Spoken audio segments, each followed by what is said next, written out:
My name is Harold, and at 32 years old, I never expected my scientific research to make national headlines. That morning, as notifications flooded my phone about my thesis publication, I received a call from my sister Sandra. Her voice trembled as she informed me, "Our parents were furious. They discovered my success on Facebook, along with everyone else. It brought back memories of when I turned 18, and they declared I was on my own financially, a stark contrast to the luxury condo they purchased for Sandra's 21st birthday." Before I dive into this story, let me know where you're watching from in the comments. Hit that subscribe button and join me for a journey about family, perseverance, and finding success on your own terms. Growing up in a middle-class suburban neighborhood in California, our family seemed picture-perfect from the outside. Our two-story home sat on a quiet street lined with palm trees, where my parents had settled after my father secured a management position at a local insurance company. My mother worked part-time as a dental hygienist, allowing her to be home most afternoons when I returned from school. From an early age, they instilled in me the value of academic excellence, often reminding me that education was the key to success in America. My childhood bedroom walls were decorated with academic achievement certificates rather than sports posters. While other kids enjoyed summer camps and leisurely weekends, mine were filled with additional reading assignments and math workbooks. I didn't particularly mind. I genuinely enjoyed learning and found satisfaction in solving complex problems. Everything changed when my sister Sandra was born when I was 7 years old. From the moment she arrived, it was clear she held a special place in our family dynamic. My parents' faces would light up when she entered a room, their voices softening when they spoke to her. Sandra received a level of unconditional affection I realized I had never experienced. "Your sister is still young, Harold," my mother would say whenever I pointed out the discrepancy in how we were treated. "She needs more attention now. You're already such a responsible boy." Despite the shifting family dynamics, I continued to excel academically. In elementary school, I won the district science fair 3 years running. By middle school, I was placed in advanced classes across all subjects. My freshman year of high school, I scored in the top percentile on standardized tests, earning recognition from the state educational board. "That's expected," my father said when I showed him the congratulatory letter. "You've always been smart. Now you need to focus on how to translate that into a stable career." The turning point in my academic journey came during junior year when Mr. Patterson, my chemistry teacher, took me aside after class one day. I had just presented a research project on renewable energy sources that had earned me an A+. "Harold, you have a genuine gift for scientific inquiry," he said, his eyes bright with enthusiasm. "Have you considered pursuing research as a career? With your analytical mind, you could make real contributions to the field." That conversation planted a seed that would eventually blossom into my life's passion. For the first time, someone saw beyond my grades to the potential of what I could create and discover. It was addictive, that feeling of being truly seen. While my academic interests were flourishing, my parents continued emphasizing the importance of self-sufficiency. "Nothing worth having comes easily," my father would lecture during dinner. "You need to work for what you want in this world." This philosophy manifested in practical ways. When I turned 16 and needed a computer for school projects, my parents refused to purchase one outright. "If you want a computer, you'll need to earn it," my father said firmly. "It will mean more to you that way." So I took a part-time job stocking shelves at the local grocery store, working weekends and evenings after completing my homework. For 6 months, I saved every dollar until finally purchasing a modest desktop computer. The pride I felt setting it up in my room was undeniable, though it came with the exhaustion of balancing work and school. By senior year, I had my sights set on prestigious universities with strong science programs. When acceptance letters arrived, including one from an Ivy League school across the country, I was ecstatic. My parents, however, were not. "The state university is only 30 minutes away," my mother argued. "You could live at home and save money. Why go into debt when there's a perfectly good school nearby?" "Because the research opportunities at Eastridge are unmatched," I explained, trying to contain my frustration. "Professor Williams there is doing groundbreaking work in materials science. I could learn directly from him." "You and your big dreams," my father scoffed. Sometimes practicality needs to come before ambition. The tension built over weeks, culminating in a painful conversation in our living room one evening. I had just received confirmation of a partial scholarship that would cover about half the tuition, but it still left a significant financial gap. "If you insist on going across the country instead of the sensible option," my father said, his voice unnervingly calm, "then you need to understand something. You will be on your own financially. We will not be contributing to your education or living expenses." "But you always said you were saving for my college," I protested, feeling the ground shift beneath me. "For a reasonable college choice," my mother interjected. "This is your decision, Harold, and with adult decisions come adult responsibilities." As their words sank in, I felt a complex mix of betrayal, determination, and fear. The dream university suddenly seemed much farther away, but something inside me hardened. If independence was the price of pursuing my passion, then I would pay it. "I understand," I replied, my voice steadier than I felt inside. "I'll figure it out on my own." What I didn't understand then was how those words would shape the next decade of my life, creating a divide that would eventually span much more than just physical distance. The journey to Eastridge University marked my first real taste of independence. I packed everything I owned into my 15-year-old Honda Civic, a graduation present from my grandparents before they passed. The car had over 150,000 miles on it and made alarming noises when it exceeded 60 miles per hour, but it was mine. My parents stood in the driveway as I loaded the final items, their expressions a mixture of disapproval and resignation. "Call us when you get there," my mother said, giving me a brief hug. My father simply nodded, adding, "Drive safely." No mention of visiting, no promises to send care packages or check in regularly. The message was clear. I had chosen this path, and I would walk it alone. The 3-day drive across the country gave me plenty of time to alternate between excitement about my future and anxiety about how I would manage financially. The partial scholarship would cover tuition, but housing, food, books, and other expenses would be entirely my responsibility. Arriving at Eastridge was both exhilarating and overwhelming. The campus sprawled across acres of manicured lawns and historic buildings, filled with students who seemed far more confident and prepared than I felt. My assigned dormitory was a century-old building with minimal amenities. I shared a cramped room with Brian Mitchell, a music theory major from Seattle with an easy laugh and perpetually disheveled appearance. "So your parents just cut you off?" Brian asked one night after I explained my situation. "That's rough, man." "They made their position clear," I replied, trying to sound more matter-of-fact than hurt. "But I have a plan." That plan involved an exhausting schedule. I took a full course load of science and mathematics classes, worked 20 hours weekly at the university library shelving books, delivered pizzas 3 nights a week, and spent weekend mornings washing dishes at a local diner. Between shifts, I studied in any quiet corner I could find, often surviving on minimal sleep. There were moments of utter exhaustion that first semester, when I questioned whether I had made the right choice. One particularly low point came during midterms week. After working a double shift at the diner, I had stayed up all night finishing a chemistry lab report. During my morning physics exam, the equations on the page began to blur together. I barely made it through the test before rushing to the bathroom, where I splashed cold water on my face and tried not to cry from sheer fatigue. Brian became an unexpected source of support during these challenging times. He would save me leftovers when I missed dinner at the dining hall, offer his notes when I missed a class due to work, and sometimes just listen when I needed to vent. "You're working harder than anyone I know," he told me once. "Most people would have given up by now."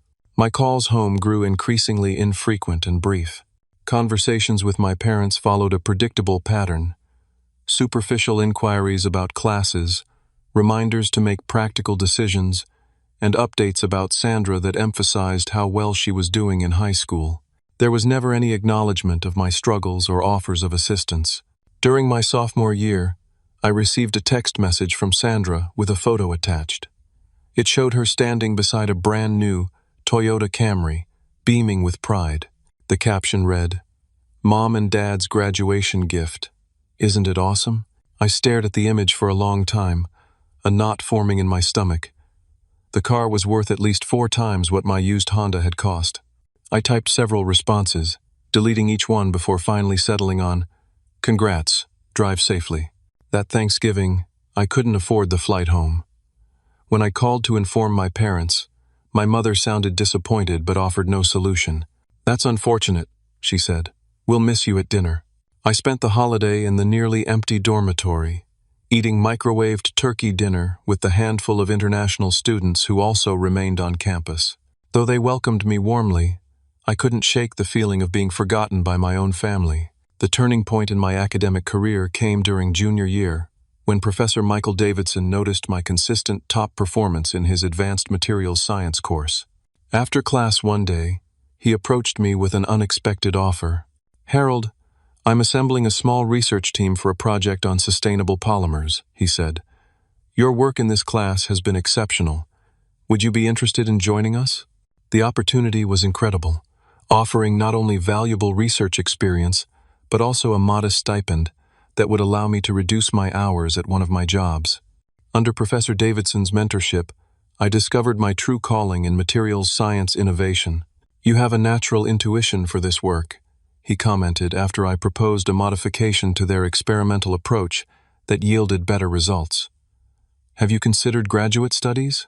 Until that moment, I had been focused solely on completing my undergraduate degree and finding employment that would provide financial stability. The idea of continuing to master's and potentially doctorate studies seemed financially impossible. "I don't think I can afford more schooling," I admitted. "There are fellowships and research assistantships that cover tuition and provide stipends," Professor Davidson explained. "With your abilities, you would be a strong candidate."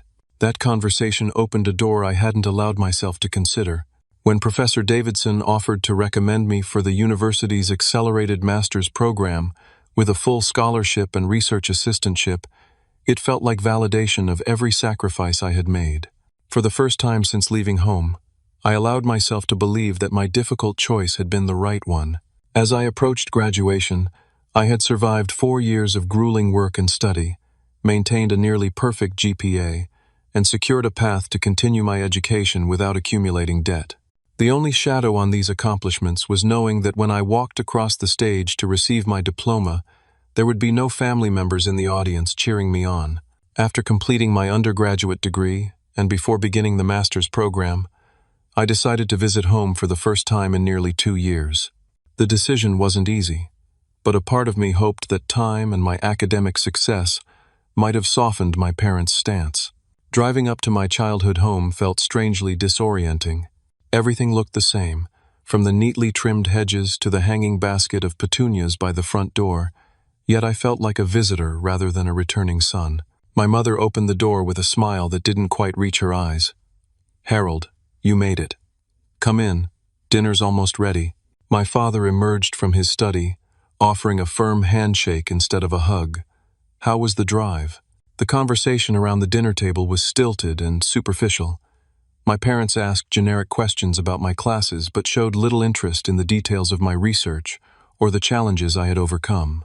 When I mentioned Professor Davidson's mentorship and my acceptance to the master's program, my father nodded without enthusiasm. "Just make sure this advanced degree translates to actual employment," he said. "Academic achievements mean nothing without financial security." Sandra, now a college sophomore herself at the state university while living at home, dominated the conversation with stories about her social life and the marketing internship my father had arranged through a business connection. "Everyone at the company loves her," my mother beamed. "The director said she has natural talent." I forced a smile and offered congratulations, trying to suppress the sting of knowing my accomplishments had never earned such unconditional praise. Later that evening, Sandra burst into my old bedroom, now redecorated as a guest room with no trace of my childhood remaining. "Almost forgot to tell you," she said excitedly. "Mom and Dad are throwing me a massive 21st birthday party next weekend. You have to stay for it." The timing was tight with my research assistantship starting soon, but refusing would only create more tension. "Sure, I'll be there." The party was held at an upscale country club where my father occasionally golfed with business associates. At least 100 guests attended, including family, friends, relatives, and Sandra's extensive social circle. I recognized few faces and stood awkwardly on the periphery of conversations, feeling like an intruder at a stranger's celebration. After dinner and several speeches praising Sandra's many qualities, my father clinked his glass for attention and motioned for my sister to join him at the center of the room. As many of you know, our Sandra has always had a special place in our hearts, he began, his voice warm with affection I barely recognized. She has brought us nothing but joy and pride. Now, as she turns 21 and continues to excel in her studies while already building her professional network, her mother and I wanted to give her something special to mark this milestone. My father handed Sandra a small gift box. She opened it with theatrical excitement, pulling out a key attached to a silver keychain. "Is this what I think it is?" she gasped, though her lack of genuine surprise suggested she already knew what was coming. "Why don't we all find out?" my father replied with a grin. "Everyone, please join us outside." The crowd moved to the country club's front entrance, where my parents' event planner had arranged for a small bus to transport everyone to the surprise location. I followed mechanically, a sense of dread building in my chest. 20 minutes later, we arrived at a new luxury condominium development in one of the city's most desirable neighborhoods. The bus stopped in front of a sleek building with floor-to-ceiling windows and a uniformed doorman. "Welcome to the Westmont," my father announced proudly as the group disembarked, and specifically, to Unit 1203, Sandra's new home. The crowd erupted in gasps and congratulations as Sandra squealed in delight. I stood frozen, unable to process what was happening. A condo in this neighborhood easily cost 7 figures, more money than I could hope to accumulate in decades of work. We were ushered up to the 12th floor, where Sandra unlocked the door to reveal a completely furnished 2-bedroom apartment with panoramic city views, designer furniture, and state-of-the-art appliances. The interior designer who had coordinated the space guided the tour, pointing out custom features and exclusive materials. The Italian marble countertops were specially imported, she explained as guests oohed and ahed, and all the furniture is from Restoration Hardware's premium collection. As people wandered through the apartment, exclaiming over its luxuries, I felt as though I were having an out-of-body experience. Memories flashed through my mind, working the overnight shift at the pizza place to cover my textbook costs, the broken heater in my off-campus apartment that the landlord wouldn't fix for weeks in the dead of winter, eating ramen noodles for days to stretch my food budget until payday. "Isn't this amazing?" a voice beside me asked. It was my mother, beaming with pride at the opulent surroundings. Sandra deserves a good start in life. I couldn't form a response. The implication that I somehow hadn't deserved the same consideration left me speechless. Later, as the party continued with champagne flowing freely, I found Sandra alone in the kitchen, arranging flowers in a crystal vase. "Congratulations," I managed, trying to keep bitterness from my voice. "It's quite a place." "Thanks. I still can't believe it's mine," she gushed. "Mom and Dad said I can live here while finishing college, and then keep it as an investment property if I want to move somewhere else later." "That's very generous," I said carefully. Sandra paused, a flicker of discomfort crossing her face. "They wanted to make sure I could focus on school without worrying about housing costs. You know how they are about education coming first." The irony was so sharp it felt like a physical pain in my chest. I excused myself and found a quiet hallway where I could breathe and gather my thoughts. That's where my father found me 10 minutes later. "Everything all right?" "You disappeared from the celebration," he said, his tone suggesting mild annoyance rather than concern. "I'm trying to understand something," I replied, fighting to keep my voice steady. "When I was 18, you told me I was on my own financially if I chose to attend Eastridge. I've worked multiple jobs through college, barely slept, and nearly burned out trying to stay afloat while maintaining my grades. And now you buy Sandra a luxury condo so she can focus on her education without financial stress?" My father's expression hardened. "Your situations are completely different. You chose to leave home for an unnecessarily expensive school against our advice. Sandra listened to us and stayed local. So this is punishment for not following your plan for my life? Don't be dramatic, Harold. Life isn't fair. Sometimes siblings receive different things based on different circumstances. Sandra needed this support. You've proven you can succeed independently. Needed? I echoed in disbelief. Or wanted? My father's jaw tightened. I don't appreciate your attitude. This is Sandra's special day, and you're making it about yourself. I expected more maturity from you. With that, he turned and walked back to the party, leaving me with the clear message that my feelings on the matter were irrelevant. In that moment, something fundamentally shifted in my perception of my family and my place within it. I wasn't just financially on my own, I was emotionally isolated as well. I stayed just long enough to avoid creating a scene, then quietly told Sandra I had an early drive the next day and needed to leave. I didn't say goodbye to my parents, who were busy chatting with guests.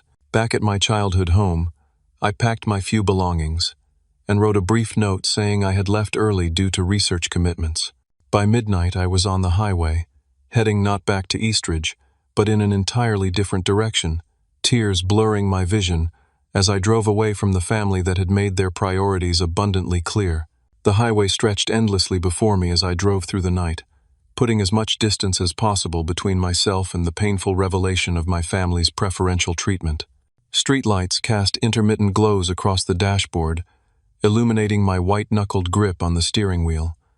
I had no clear destination in mind, just a desperate need to escape. Somewhere around 3 a.m, exhaustion forced me to pull into a roadside motel. As I collapsed onto the thin mattress, the full weight of what had transpired hit me in waves. The luxury condo, the carefree smile on Sandra's face, my father's dismissive words, all swirled together in a toxic mixture of hurt and betrayal. My phone buzzed with a text message from Brian, my former roommate who had remained a loyal friend despite the distance. "How'd the homecoming go? You alive?" he wrote. I stared at the screen for a long moment before typing a response that barely scratched the surface of my emotional turmoil. They bought Sandra a $1 million condo for her birthday while I worked 3 jobs to buy ramen. Brian's reply came quickly. "What the actual hell? Call me." Hearing a friendly voice provided momentary relief as I recounted the events of the past few days. Brian listened without interrupting, then offered his characteristically blunt assessment. "Your parents are playing favorites so blatantly it's almost impressive. What's your next move?" "I don't know," I admitted. "I'm in a motel somewhere in Nevada. I just started driving." "Come to Portland," he suggested without hesitation. "I have a spare room in my apartment since Kyle moved out. It's nothing fancy, but you can crash while figuring things out." Brian's offer provided the direction I desperately needed. 2 days later, I arrived in Portland, Oregon, a city I had never visited but would soon call home. His apartment was a modest 2-bedroom in an older building near the university, where he was completing his PhD in musicology. "Welcome to Casa Mitchell," he announced, showing me to a small room with just enough space for a bed and desk. Bathrooms down the hall, kitchen's a disaster, and the neighbors think 3 a.m. is the perfect time to practice bass guitar.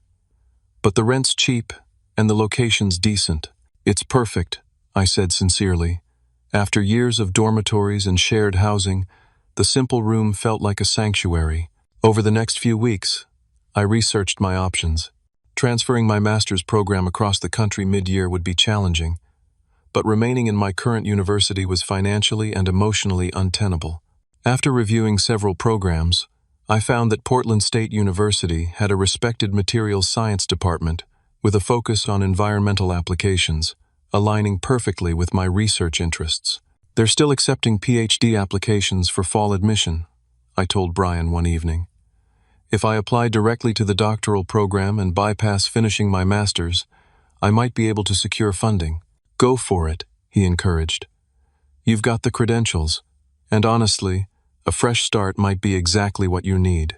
The application process was grueling, requiring transcripts, recommendation letters, research proposals, and statements of purpose. Professor Davidson was surprised by my decision but supportive, writing a glowing recommendation that emphasized my resilience and innovative thinking. "You have enormous potential, Harold," he wrote in an email.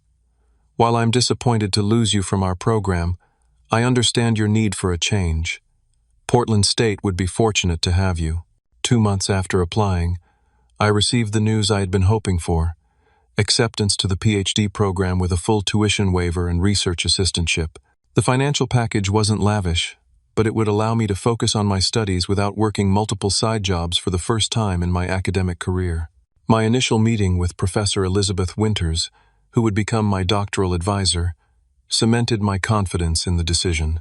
A pioneering researcher in sustainable materials, she had a reputation for being demanding but fair, pushing her students toward excellence while providing genuine mentorship. Your proposal on biodegradable polymers derived from agricultural waste is intriguing, she said during our first meeting, her keen eyes studying me over reading glasses. It's ambitious, possibly too ambitious for the typical doctoral timeline, but I appreciate researchers who aim high. Under her guidance, I refined my research focus to developing recyclable materials that mimicked the durability of plastics without their environmental persistence. The work was challenging and exciting, offering both intellectual stimulation and the potential for real-world impact. As I settled into my new life in Portland, I made the difficult decision to limit contact with my family. When my mother called asking why I had left without saying goodbye, I provided minimal information about my relocation. I've transferred to a doctoral program in Portland, I explained, keeping my tone neutral. It's a better fit for my research interests. Portland? But that's even farther away, she protested. Why would you make such an impulsive decision without discussing it with us? I'm an adult making my own choices, I replied, echoing the independence they had forced upon me years ago. Just as you said I should. The conversation ended awkwardly, with my mother expressing disappointment in my continued determination to distance yourself from the family. My father, true to form, did not call at all. Sandra reached out several times, leaving voicemails that ranged from confused to hurt. Mom says you moved across the country again. What's going on? Are you mad about something? Call me back, please. I couldn't bring myself to return her calls. Sandra wasn't deliberately cruel, but she remained oblivious to the disparity in how we had been treated, a blindness that felt like a form of complicity. Occasionally, emails would arrive from my parents, typically brief inquiries about my well-being wrapped in thinly veiled criticism about my life choices. None contained any acknowledgement of the inequality that had driven me away or apologies for their role in it. With physical distance providing emotional protection, I gradually built a new support system. Fellow doctoral candidates in my research group became friends and confidants. We shared the unique pressures of academic research, celebrated small victories in the lab, and commiserated over setbacks. Professor Winters introduced me to her network of colleagues in the field, opening doors to conferences and collaborative opportunities. Family is sometimes who you choose, not who you're born to. Brian told me one evening as we shared beers with a group of friends who had gathered at our apartment for dinner. Looking around at the diverse collection of people who had welcomed me into their lives without judgment, I felt the truth of his words. These connections, based on mutual respect and shared experiences rather than obligation, were healing wounds I hadn't fully acknowledged. Portland became home in a way that neither my childhood house nor college town had ever been. I discovered hiking trails in the surrounding mountains, developed an appreciation for local craft beers, and even adopted a rescue cat named Newton, who kept me company during late nights of writing and research.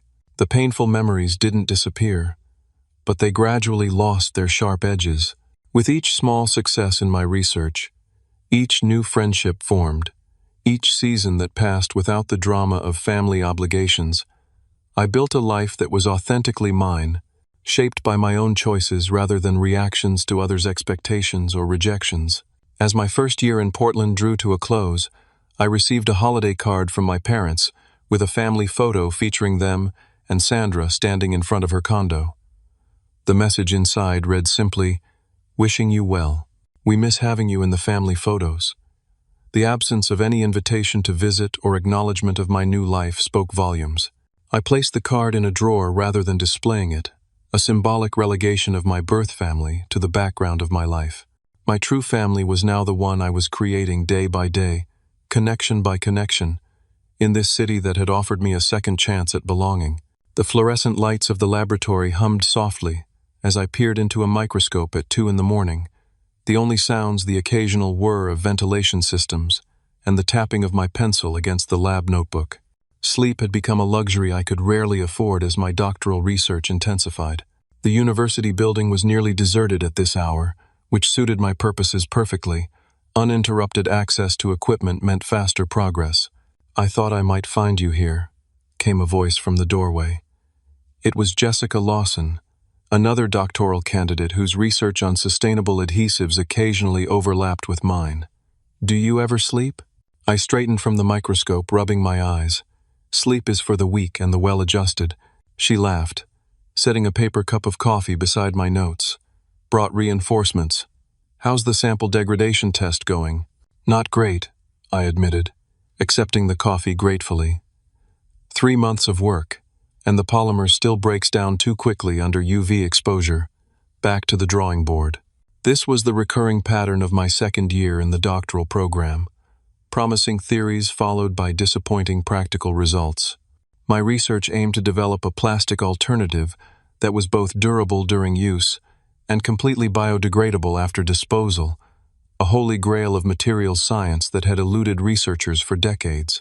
The initial experimental prototypes had seemed promising in preliminary tests, showing suitable strength and flexibility.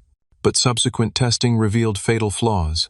Some samples degraded too quickly when exposed to sunlight, making them impractical for real-world applications, while others proved too resistant to natural breakdown, defeating the environmental purpose.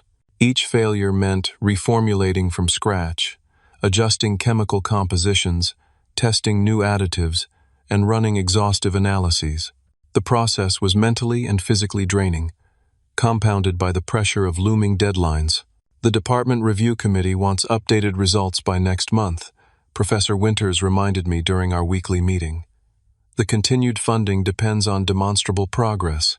"I understand," I replied, though internally I was calculating how many more sleepless nights would be required to produce something worthy of presentation. "I'll have something substantial to show them." The university's research grant that supported my work was competitive and contingent on regular evaluations. Without it, continuing my education would become nearly impossible. Unlike many of my peers, I had no family financial safety net to fall back on if institutional funding disappeared. Late one night, after particularly frustrating lab results, I found myself sitting on the floor of my apartment, surrounded by research papers and failed testing data. Newton the cat curled contentedly in my lap, oblivious to my professional crisis. "What am I missing?" I muttered, scanning the chemical compositions for the 100th time. The fundamental challenge remained unchanged, creating a material strong enough for commercial use yet susceptible to natural decomposition when discarded. It seemed an impossible contradiction. The breakthrough came not from a scientific journal or sophisticated analysis, but from an unexpected source. While hiking on a rare free weekend, I observed how fallen trees decompose differently depending on their exposure to soil microorganisms. Some sections remained intact while others rapidly returned to the earth. What if the trigger for degradation isn't just UV light or water, but specific biological agents? I theorized to Professor Winters the following Monday. We could design a polymer that remains stable indefinitely, unless exposed to particular enzymes, found only in composting conditions. She considered the concept thoughtfully. "It's an interesting approach, but enormously complex. You'd essentially be creating a material with conditional stability." "Exactly," I said, energized by her understanding. "Functionally permanent, until intentionally decomposed." With this new direction, my research gained momentum. I designed experimental polymers with molecular structures resistant to environmental stressors, but vulnerable to specific enzymatic action.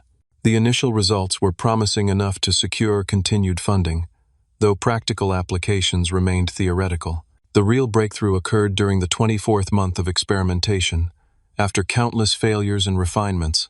A sample subjected to simulated weathering maintained structural integrity, then decomposed completely when introduced to a composting environment containing specific bacterial strains. "It works," I whispered incredulously, staring at the data readouts. "It actually works." Jessica was the first person I told, calling her at an unreasonable hour with news that couldn't wait until morning. The conditional degradation pathway is viable. Come see the results yourself. She arrived at the lab still wearing pajama pants under her coat. This better be worth interrupting my first decent sleep in weeks, she grumbled, before falling silent as I showed her the before and after samples and corresponding data. Harold, she said finally, do you realize what you've done?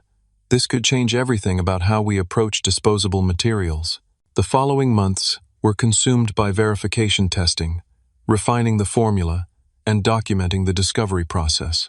Writing my dissertation became an all-consuming task, transforming complex scientific concepts into a cohesive narrative that explained both the methodology and potential applications.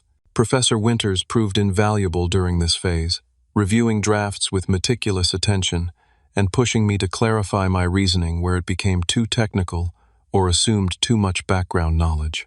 Your work deserves to be understood beyond a small circle of specialists, she insisted. The environmental implications alone warrant broader communication. As my defense date approached, anxiety and excitement warred within me. The dissertation committee would include not only university faculty, but visiting professors from other institutions, all experts who would scrutinize every aspect of my research. You're ready for this, Professor Winters assured me during our final preparation meeting. You know this material better than anyone. Trust that knowledge. The defense itself passed in a blur of questions, explanations, and scientific debate. For 3 hours, I presented my findings and responded to increasingly specific inquiries about methodology and implications. When it concluded, the committee asked me to wait outside while they deliberated. 20 minutes later, Professor Winters emerged with a rare, full smile. Congratulations, Dr. Lawson. Your dissertation has been accepted with distinction. The sense of accomplishment was overwhelming. After years of financial struggle, academic challenges, and personal sacrifices, I had reached the summit I had been climbing toward since leaving home. Yet as I accepted congratulations from colleagues and professors, I felt a hollow space where family celebration should have been. The graduation ceremony took place on a brilliantly sunny day in May. As I donned the doctoral regalia and prepared to walk across the stage, I scanned the audience reflexively, knowing I would see no familiar faces from my childhood, but unable to suppress the ingrained habit. Jessica noticed my expression and squeezed my arm. We're all here for you, she said, gesturing to our research group, Professor Winters, and friends including Brian, who had made signs with embarrassingly enthusiastic messages of support.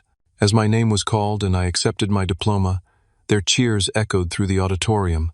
In that moment, I understood that while blood connections had failed me, the family I had chosen would never let me stand alone.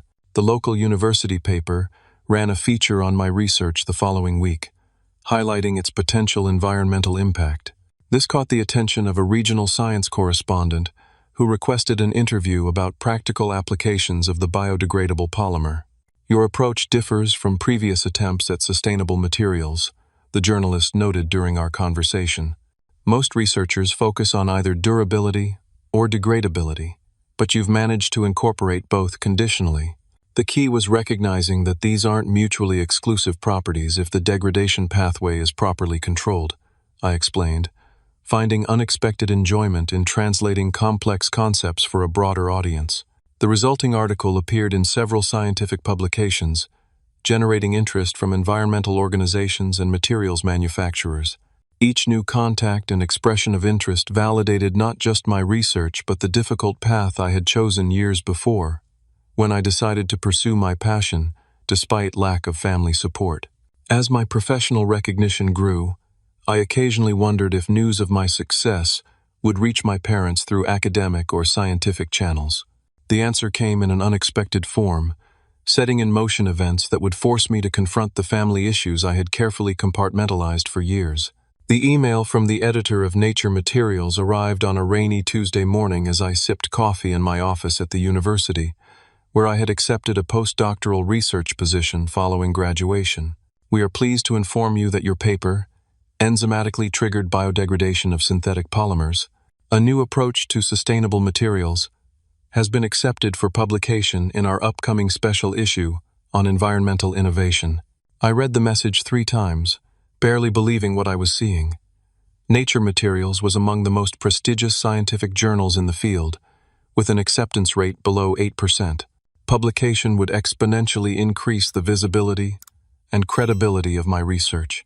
Professor Winters knocked on my open-door moments after I forwarded her the email. "I just saw the news," she said, beaming. "This is exceptional, Harold. Very few researchers at your career stage achieve publication in a journal of this caliber." "I still can't quite believe it," I admitted. "It feels surreal." "Believe it," she insisted, "and prepare yourself for what comes next. This level of publication tends to generate significant attention." Her prediction proved accurate. Within days of the article appearing online, my inbox flooded with messages from fellow researchers, environmental advocacy groups, and industry representatives interested in potential applications. The University Public Relations Department arranged a series of interviews with science journalists eager to explain the breakthrough to a general audience. The coverage expanded beyond scientific circles when a major news outlet ran a feature on promising environmental innovations. My research was highlighted as a potential game-changer in addressing plastic pollution, complete with a photo of me in the laboratory and quotes from the paper. "The scientist behind this breakthrough material might revolutionize how we think about disposable products," the article proclaimed. An assessment that felt both exhilarating and intimidating in its implications. More mainstream coverage followed. A cable news science program invited me for an interview, during which the host asked about practical applications for everyday consumers. "Imagine packaging that remains perfectly stable on store shelves and in your home, but completely breaks down in commercial composting facilities," I explained. "No special handling required, no persistent waste in landfills or oceans. That's the potential we're working toward." The segment aired nationally during prime time, bringing my research to audiences far beyond academic and scientific communities. Watching myself on television was disorienting, the surreal culmination of a journey that had begun with that chemistry teacher's encouragement years ago. As public interest grew, so did commercial opportunities. A major materials corporation reached out to discuss licensing the technology for development. "We believe your polymer formulation could have significant market applications," their representative explained during our initial meeting. "We'd like to explore a partnership to scale production and integrate it into consumer products." The potential for my research to move from theoretical to practical, from laboratory to everyday life, was the fulfillment of ambitions I had scarcely allowed myself to acknowledge. The financial implications were substantial as well. The proposed licensing agreement would provide security I had never known. Amidst this professional whirlwind, I received an unexpected call one evening from a number I nearly didn't recognize. It had been over a year since we last spoke. "Harold, it's Sandra."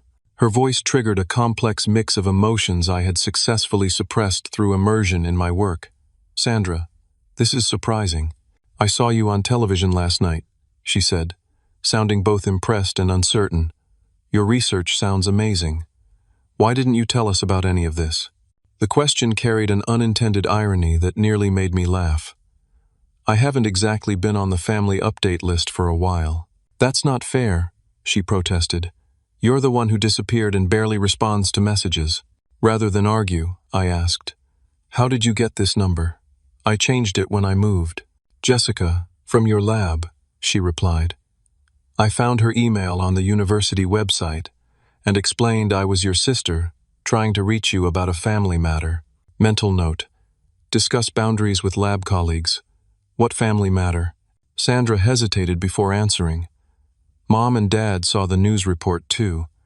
They found out about your success the same way everyone else did, through Facebook posts linking to articles about your research. Dad is, well, he's pretty angry that you never told them about any of this." The absurdity was almost perfect. After years of emotional and financial abandonment, my father felt entitled to advance notice of my professional achievements. "Their reaction to seeing my success is anger?" I asked, unable to keep the incredulity from my voice. "It's complicated," Sandra sighed.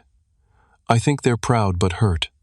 They keep saying they had to learn about their son's breakthrough research from neighbors and friends congratulating them," Mom cried. "A decade ago, Those words would have pierced me with guilt. Now, they barely penetrated the protective layers I had built around my heart. I'm not sure what response they expected after making it crystal clear I was on my own. That was years ago, Harold. People change. Families evolve. Her voice softened. Would you consider coming home for a visit? I think it's time to heal this rift. You've obviously done amazingly well on your own, so maybe now you can all move forward without the old baggage. The suggestion sent a surge of anxiety through me. I had carefully constructed a life without the emotional complications of my family relationships. Reopening those wounds seemed unnecessarily painful. I don't know, Sandra. I have a lot going on with the research and potential commercial applications. Just think about it, she urged. Things would be different now. You're not the struggling student anymore. You're Dr. Harold Williams, with nationally recognized research. The dynamics have changed. After we hung up, I sat in my darkened apartment, absently stroking Newton while considering Sandra's words. Had the dynamics truly changed, or had success simply made me valuable enough to acknowledge again? The cynical interpretation felt protective, but also exhausting to maintain. Over the next week, Sandra sent several texts with increasing urgency, culminating in, "Please come home next month for the weekend. I've already told Mom and Dad you're considering it. They want to reconnect." Jessica noticed my distraction during lab work and cornered me in the break room. "What's going on? You've been staring into space all week." When I explained the situation, she offered a perspective I hadn't considered. Maybe seeing them again would give you closure, if nothing else. You've built this amazing life and career, despite their lack of support. There's power in showing them that, whether or not they acknowledge it. Her words resonated with an unacknowledged desire. Perhaps a part of me did want them to see what I had accomplished, to understand what they had missed by withholding their support. Whether this desire was about validation or vindication, I wasn't entirely sure. After days of internal debate, I replied to Sandra, "I'll come for the weekend. No promises beyond that." Her response was immediate and enthusiastic. "That's wonderful. They'll be so happy. I promise things will be different this time." As I booked the flight to California, uncertainty mingled with a strange sense of anticipation. I had left as a rejected son seeking escape. I would return as a successful scientist on my own terms. Whatever happened during this reunion, I would no longer be defined by their approval or its absence. The question remaining was whether I could find a way to release the anger and hurt that had fueled so much of my determination, or if some wounds ran too deep for even time and success to heal. The airplane descended through clouds as the California coastline came into view, sunlight glinting off the Pacific Ocean. My stomach tightened with each foot of altitude lost, a physical manifestation of the emotional turbulence awaiting me below. "You doing okay?" The elderly woman beside me asked, noticing my white-knuckled grip on the armrest. "Just not a fan of landings," I replied with a forced smile, not wanting to explain that my anxiety had nothing to do with aviation and everything to do with the family reunion ahead. After retrieving my single carry-on bag, I rented a car rather than accepting Sandra's offer to pick me up. The small act of independence gave me control over at least one aspect of this uncertain weekend. I needed the option to leave on my terms if things went poorly. Sandra had suggested meeting at a coffee shop before heading to our parents' house, a neutral location where we could talk privately first. Driving to the agreed location, I recognized it as a place we had occasionally visited during my high school years, a small connection to a past life that felt increasingly distant. She was already waiting at an outside table, looking much the same as I remembered but with a new sophistication in her clothing and hairstyle. When she spotted me, her face lit up with a genuine smile that momentarily dissolved my reservations. "Harold!" She jumped up and embraced me before I could prepare myself for the contact. "I can't believe you're actually here." We settled at the table with our coffees. The initial conversation focused on safe topics: my flight, the weather, her marketing job at a local tech company. Eventually, she steered us toward the elephant in the room. "Before we go to the house, I want to say something," Sandra began, her expression turning serious. "I didn't fully understand what happened between you and our parents until recently. I was young and self-absorbed when you left for college, And later, when you moved away completely, I just accepted their narrative that you chose distance over family. I remained silent, waiting for her to continue. After seeing you on television, I pressed them for the full story. She looked down, stirring her coffee unnecessarily. They finally admitted how differently they treated us financially. The condo, the car, my tuition, compared to telling you that you were on your own. I had no idea, Harold. I always assumed they helped you the same way. The acknowledgement I had never expected to hear loosened something tight within my chest. Thank you for saying that. It means a lot. I feel terrible, she continued. All these years, I've been benefiting from their generosity while you were struggling, and I never questioned it. That makes me complicit in their unfairness. You were young, I offered, surprising myself with the genuine absolution. We don't question the advantages we're given. That's human nature. Still, I should have seen it, especially after they gave me the condo. She reached across the table, hesitantly touching my hand. I'm sorry, Harold. Truly sorry. The sincerity in her eyes helped dissolve some of the resentment I had carried toward her. Sandra hadn't created the disparity, even if she had benefited from it. What should I expect from them today? I asked, refocusing on the immediate challenge. They're nervous, she admitted. Dad's been cleaning the garage all week, which is what he does when he's anxious. Mom's cooked enough food for an army. They know they handled things badly, but they're not great at admitting mistakes. That's an understatement, I muttered. Give them a chance, she pleaded. They're trying, in their way. The drive to our childhood home felt surreal, like visiting a movie set of a life I once lived. Sandra followed in her car, giving me space to process alone. As I parked in the driveway, memories cascaded through my mind. Learning to ride a bike on this street, doing homework at the kitchen table, the painful conversation that had set me on my independent path. My mother opened the door before I reached it. She had aged noticeably, her hair now completely gray, lines around her eyes deeper than I remembered. For a moment she simply stared, as though confirming I was real, then stepped forward with uncharacteristic hesitation. Harold, she said, her voice thick with emotion. Welcome home. The hug that followed was awkward but genuine, breaking years of physical distance. My father appeared behind her, looking simultaneously older and exactly the same, his posture stiff with unspoken tension. Son, he said with a formal nod, extending his hand. I took it, noting the strength still present in his grip despite the years. Good to have you back. The initial hours were filled with careful conversation, everyone avoiding direct mention of the estrangement. My mother gave a tour of the house, pointing out minor renovations as though I were a visiting acquaintance rather than someone who had grown up in these rooms. My father asked polite questions about my current research, his interest seeming genuine if somewhat detached. It was during dinner, as my mother served her signature lasagna, that the facade finally cracked. Sandra mentioned an upcoming interview I had scheduled with a national science podcast, and my father set down his fork with deliberate precision. I still don't understand why we had to learn about all your achievements from strangers, he said, his tone carrying the first hint of the anger Sandra had mentioned. 4 years of groundbreaking research, and not once did you think to call and share your progress. The familiar spark of indignation flared within me, but I forced myself to respond calmly. Communication works both ways, Dad. You made it very clear where I stood when I left for college. That was about financial support for a specific decision, he countered. Not a complete severing of family ties. Wasn't it, though? I met his gaze directly. You said I was on my own if I chose Eastridge. Then you bought Sandra a luxury condo while I worked 3 jobs to afford ramen noodles. What message did you think that sent? My mother interjected, her voice quavering. We never meant for you to disappear from our lives, Harold. I didn't disappear, I corrected. I adapted to the reality you created. When you showed me so clearly that Sandra was worth investing in but I wasn't, I made the only choice that preserved my self-respect. I built my own life without your help. A heavy silence fell over the table.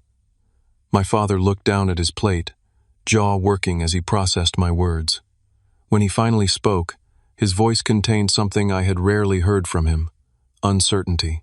We thought we were teaching you independence, he said slowly. You were always so capable, so determined. Sandra was different, more fragile.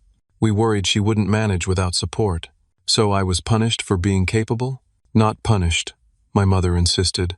We truly believed you would thrive regardless of circumstance. And look at what you've accomplished. You've exceeded every expectation, in spite of being cut off, not because of it, I clarified. Do you have any idea how close I came to dropping out from exhaustion? How many nights I went hungry because I had to choose between food and textbooks? My parents exchanged pained glances, the impact of my words visibly hitting home. Sandra reached under the table and squeezed my hand in silent support. We made a mistake, my father said finally, the admission clearly difficult for him. A serious mistake in how we handled things. At the time, it seemed like the right approach for each of you, but we never considered how it would look or feel from your perspective. We were trying to be good parents, my mother added, tears gathering in her eyes. But we failed you, Harold, and I am so sorry. The apology I had never expected to hear hung in the air between us. For years I had carried the weight of their rejection, using it as fuel for my determination, but also as a shield against further hurt. Now that shield wavered, leaving me vulnerable but also somehow lighter. I needed to hear that, I acknowledged quietly. For a long time, I thought you simply valued Sandra more than me. Never, my mother insisted. We were misguided, but we loved you both equally. We just expressed it very differently, and that was wrong.